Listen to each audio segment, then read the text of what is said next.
in our world is hard enough. The mutant world though, that's a whole other wacky ballgame. I don't know what it is about superheroes and doing things that are just out to left field, or in this case, literally are the left field. This couple's history is messy to say the least. Krakoa and Arrako are two sentient islands, which that sentence is already so wild. Krakoa comes up a lot in the X-Men universe. It's a mutant island on Earth that eventually turned into the home nation for the Earth's mutant population. Arrako is not on Earth, but instead in the dark dimension known as Amenth. The natural inhabitants of Amenth are demons, so you can guess the vibe in there. Someone from that realm named Summoner was sent to Earth on a mission and took part of Arrako as his mode of transportation. This piece was known as the Arrak Coral. Summoner parked right beside Krakoa and the two islands joined together, and if we go off the dialogue shared by the X-Men witnessing it, we are supposed to take this in the romantic sense. This is already weird, but are you ready for a twist? Turns out the two islands used to be one human-shaped mutant known as Akora. As Akora grew older, they also grew in size, eventually becoming a massive island mutant. Akora was attacked by someone wielding the Twilight Sword and split in half,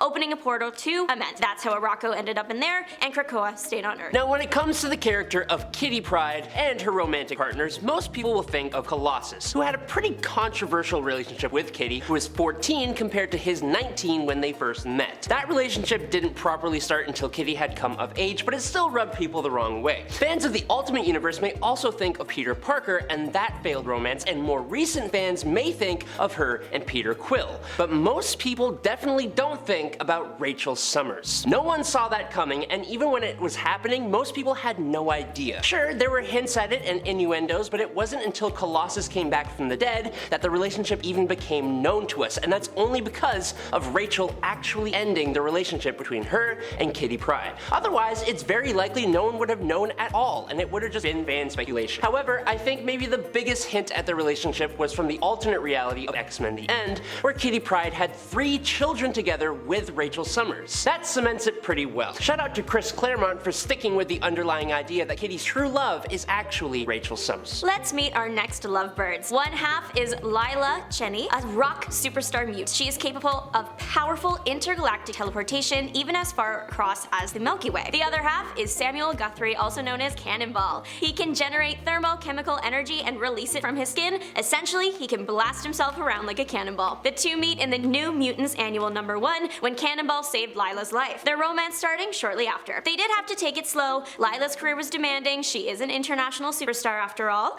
They had a sweet romance. She visited his hometown, met his parents, he attended a few of her concerts, but things took a turn for the worst when Lila was captured. Cannonball and the New Mutants went after her and found her again, but to escape, there was of course a battle and Lila sacrificed herself, or so we thought. Much later we find out she's still out there in the cosmos. When Cannonball found out, he was already stressed with work, so he decided to take time off to go get her back. When reunited, the two rekindle their relationship again, but eventually separate due to not being able to find peace together. Cannonball went on to join the Extreme X-Men, and Lila continued being a superstar. But Sam Guthrie comes from a large family of other superpower beings, and he absolutely is not the only one of his siblings to have a romance. But while Sam and Lila kind of kept things slow and low-key, the same cannot be said for Sam's 19-year-old sister, Paige Guthrie, otherwise known as Husk, and her 30-year-old squeeze came in the form of Warren Worthington III, one of the founding members of the X-Men, Angel. The age difference between these two is large for sure, but it's not the biggest gap we've seen. The real concerning point for this couple came with an extremely uncomfortable moment in Uncanny X-Men 440 when Warren and Paige decide to just fully give in to their love for each other in the sky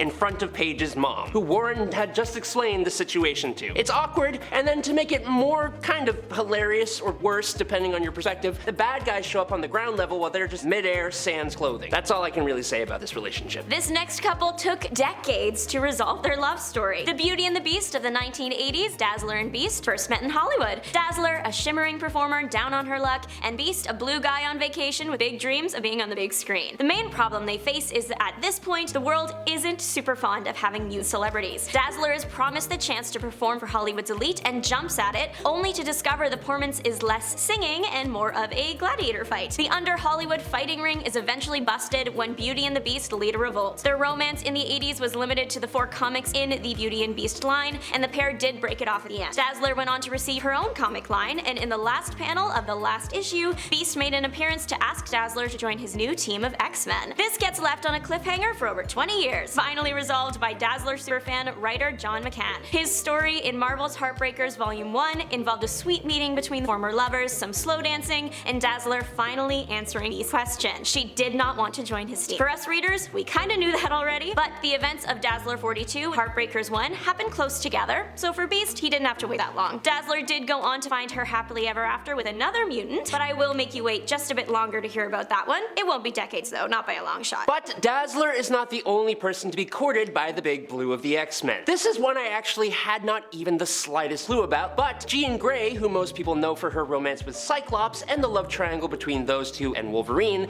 is another Belle de Ball that the X-Men Beast has romanced over the years. But to be fair, this happened with two different versions of Jean Grey than the one we are used to seeing with Cyclops. But the fact that it happened twice leads me to believe that there is a strong case for Jean always having some kind of underlying attraction to Hank McCoy. The first time we ever saw this romance came in X-Men Forever, when the alternate reality versions of the characters hooked up and became a couple. But this did actually happen in the main Marvel 616 reality as well, when a time-displaced Jean Grey chose Beast over her hubby-bubby boo, Cyclops, in all-new X-Men issue number 15. And honestly, Cyclops has made more than enough strange and pretty bad romantic choices that it just kind of felt fair that he got robbed of Jean this once, just to be honest. Sorry. The wait is over. Our second romance for Dazzler happened long after her romance with Beast ended, but it's equally as sweet. Dazzler and Longshot first met in Uncanny X-Men issue 215 and ended up being the couple that worked out for the long run. Her and her new beau share a love of the music scene. Dazzler is quite the performer, and part of her soon-to-be husband's look was based on the popular 80s performer Limo. The two would tour through towns for Dazzler to perform and chat with local townsfolk. Like all super couples, they eventually got into interdimensional trouble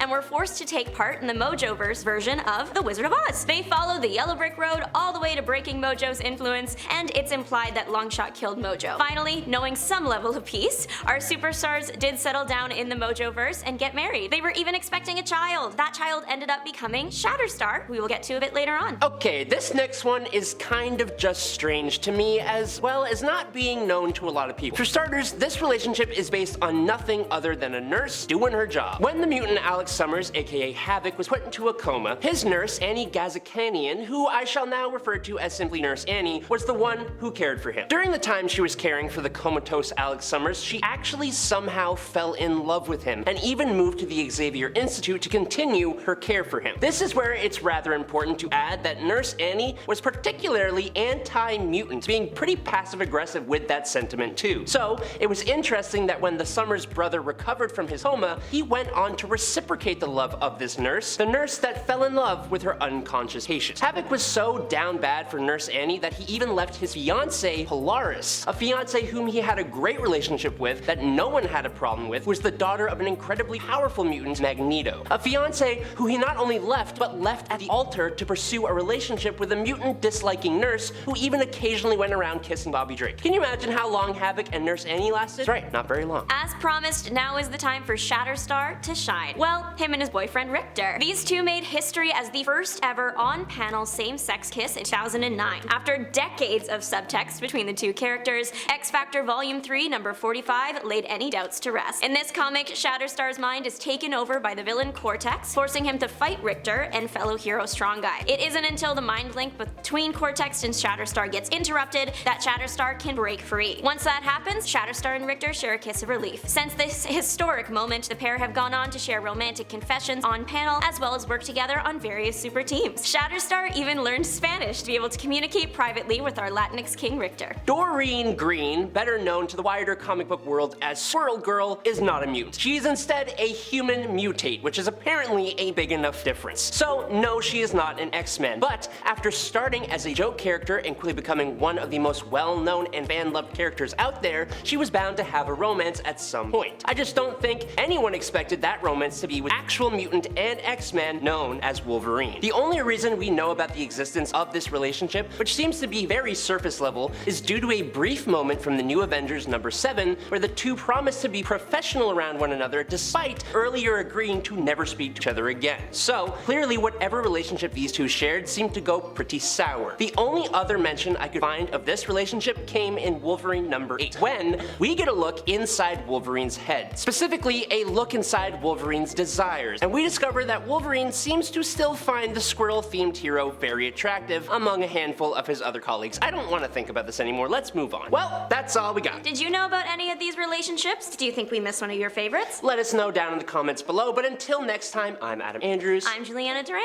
and we will see you guys next time here on the Top 10 Earth. Bye.